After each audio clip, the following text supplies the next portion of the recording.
Since the beginning of American history, the concept of racial discrimination and inequality has been prevalent in society. It is evident through actions, laws, words, and even through the politics of our own very country. In this video, we will be discussing the role of politics in American history, beginning with 1776 and ending with 1877. During this 100-year span, the effect that politics has on race and discrimination is demonstrated vividly, but it is important to start with the colonization of America. In 1492, as famously written, Columbus sailed the ocean blue, but he was not the only one. Numerous European nations were on the hunt for territory in North America, but Columbus got lucky. With him on the journey were African slaves, and in order to obtain a territory for his motherland of Spain, he needed to conquer the Native Americans. This act thus begins the story of the powerful white man and the powerlessness of any other race on the planet. This belief can be further emphasized through the words of a German philosopher named George Hegel. He believed that technologically advanced societies not only leads to moral and ethical values, but also is the route towards world peace.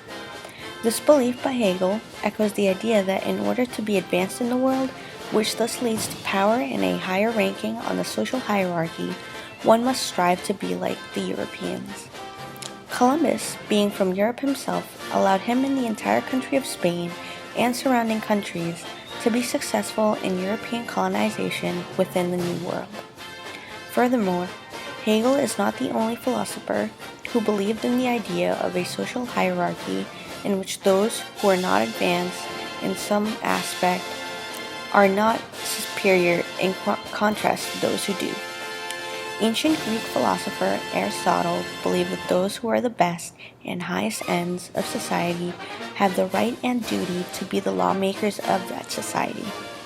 This is essential to the idea of a social hierarchy because in order to be a lawmaker, one must have reason, and according to the era of enlightenment and to the minds of many philosophers, reason is a hierarchy in and of itself. In order to be technologically advanced, one must have reason to understand the idea of technology and how it can improve, and once that is achieved, then superiority is gained. You may now be asking how this is related to American history all in all, and the answer is that there are so many ways in which this is comparable to what has happened during the time period of 1776 to 1877 and beyond. Going in chronological order, the United States of America was built on a foundation based upon a few men considered to be our founding fathers and a document written and signed in 1776. This document, something still considered to be important to this day, is called the Declaration of Independence. Not only that, but 13 years later, in 1789, another document was created which consisted of even more laws and more concepts that are supposed to guide the country and its future leaders into maintaining the reputation and stability of the country in a positive manner. These documents are created by the lawmakers. All these lawmakers, these founding fathers, were unsurprisingly all white, Caucasian men. As lawmakers, this meant that they were technologically advanced and that they had enough reason to become the superior ones of the social hierarchy that already existed within the colonies. This superiority thus allowed the lawmakers to exclude women and slaves, the people that they thought would hinder the country's progress in technological and societal advancement in the long run. Furthermore, it is clear that South Carolina's presence during the Constitutional Convention of 1787 moved the words and meanings of the Constitution to shift ever so slightly in favor of slavery. They insisted, as a state, that racial slavery should be protected by the Constitution because of its economic benefits for the country as a whole.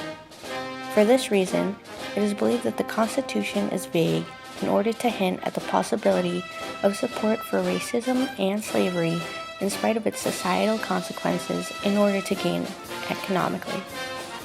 But Skipping ahead to modern-day United States society, it is believed that these documents are now open to interpretation in which anybody, women, men, anyone of any type of race, are able to take up the role of quote-unquote man and as quote-unquote people. This change in the belief system could be interpreted in many ways.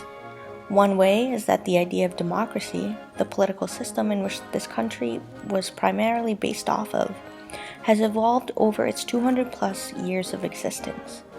To elaborate, according to John Locke's two treatises of government, democracy is defined as the consent of being ruled, and if there is a lack of consent, then a revolution occurs. This definition is important in context of the wars in American history that occur later on in the timeline, but also in context of the tension within society between those with evident differences. Furthermore, in 1793, Eli Whitney became a hit sensation upon inventing the cotton gin. This product allowed for a greater cotton production, but at the cost of slaves. The cotton gin greatly increased the amount of slave labor needed in the United States, but especially in the South. This need for cotton not only created the rapid incoming of slaves from Africa, but also began the divide within the country that was once so whole. Eventually, the 1800s roll in and election season begins. No matter which candidate was making their plea and campaigning, one topic was wholly avoided: slavery. During these elections, and many more to come after, the idea of slavery was considered as something like a taboo, and thus both Democratic and Whig parties always tried their best to steer away from the topic entirely in order to avoid any confrontations from possible voters. Eventually, Congress does halt the importation of slaves from Africa and even creates a permanent ban on the act altogether, but this becomes problematic within the years to come. On April 30th of 1803, a major purchase of $15 million, known as the Louisiana Purchase, was completed by Thomas Jefferson, which conclusively added 828,000 square miles in area west of the Mississippi River. This purchase not only significantly added to the size of the country, but also kick-started the beliefs of a little something called Manifest Destiny. Manifest destiny is a phrase that is defined as an attempt to make heaven on earth, because it is when one group/culture believes that they have a duty to God to pull the rest of humanity towards their highest potential. The purchase is an example of manifest destiny because the colonists of America were trying to create more land in order to attract more people to come to their country and teach them their ways of life. Unfortunately, the purchase implemented by the president only resulted in chaos and further divisions within the country. According to John Winthrop's City Upon a Hill, it is necessary for all peoples within a community to work as if they were one entity in order to end with not only a successful attempt to become a better society, but to also successfully be a part of democracy, which once again is built upon consent and to please the goals that God has given them, which is to create that heaven on earth.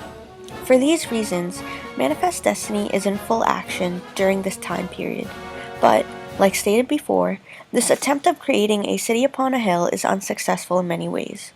For example, on August 1st of 1831, a slave rebellion led by a man named Nat Turner occurred in Virginia, which resulted in over 60 white men, women, and children dead, and a very heavy consequence on the entire slave population.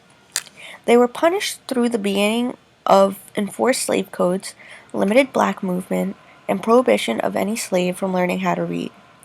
The last part is key to the eyes of early and modern philosophers. In general, one must know how to read and have some part of intelligence level in order to reason well and in a successful manner. If the ability to read is stripped away from slaves, then that means their reasoning is also being taken away, and thus pushing them to the lowest stature on the social hierarchy. This means that they cannot be at their best and highest level of performance as people and as reasoners, and also takes away their ability to advance technologically and therefore advance in society in any type of way. Furthermore, the fact that slaves were not given the right to read because of white punishment only emphasizes the lack of a democracy and the beginning of white supremacy. Not only is their reasoning, but also the equality and freedom that is granted to them by God. Eventually, more states were added to the continental United States, and thus inciting the infamous battles over which states would have slaves and which would not. For this reason, in 1848, a senator from Illinois named Stephen Douglas said that the local residents should be able to decide the slavery question and thus allows Congress to stay out of it. This was essentially identified as popular sovereignty. Unfortunately, national politics became a key factor in deciding the slavery dilemma in the end, with the Compromise of 1850, Fugitive Slave Act of 1850, and Kansas-Nebraska Act. These three laws were once again created by the lawmakers, which, like noted earlier, are the ones who are the best of society and are ranked at the top of the hierarchy, as Kant would philosophize. But the sad part is that since these laws are being created by the most intelligent and the most reasonable people in the country, they became the ideal politicians and belief system that the citizens had in their government. The constant denial of equality and freedom for slaves and Africans in general led to a community with no history, no culture, and no civilization, which are three important aspects of morality. As said earlier, the early Europeans and settlers took morality away from slaves as well because of their now lack of resources to be able to learn how to read and reason. Years pass and Honest Abe Lincoln becomes a prominent figure in the fight against slavery. As president starting on November 6 of 1860, he also faced problems when South Carolina voted their state out of the Union. This move by South Carolina not only further helped support the idea that they influenced the Constitution negatively, as discussed in the earlier part of this video, but also clearly demonstrates the divide within the United States. This move, as probably foreshadowed, led to the Civil War, which lasted from 1861 to 1865. While in the midst of war, Lincoln courageously gave his Emancipation Proclamation on January 1st of 1863, which declared that in the 10 rebelling states of the South that the slaves were declared free. If Aristotle were still around, he would consider Lincoln to be a natural master, and those ignorant would be the natural slaves. Why, you may ask? It's comprehensible that Lincoln is a reasonable man who craves the return for democracy, so that his country, even the Africans, gave consent to be ruled by him. Because of the lack of consent for the superior white population, a revolution occurred known as the Civil War. In the middle of the war, on November 19, 1863, Lincoln delivered his famous Gettysburg Address, which was a speech that emphasized the divided nation, the need for equality for all people, and how the war was being fought for a reason that should be innate to known for mankind. However, not everyone had enough reason and morality to understand this concept. Surprisingly, it is not the Africans who had this problem, but rather the whites. For this reason, during this time period, President Lincoln was assassinated, which further elevated the tension between the North and South and made it clear that the concept of slavery was a hot topic of discussion for all. One positive that resulted from this bloodbath was the passage of the 13th Amendment, which abolished slavery and guaranteed equal rights of citizenship to African Americans.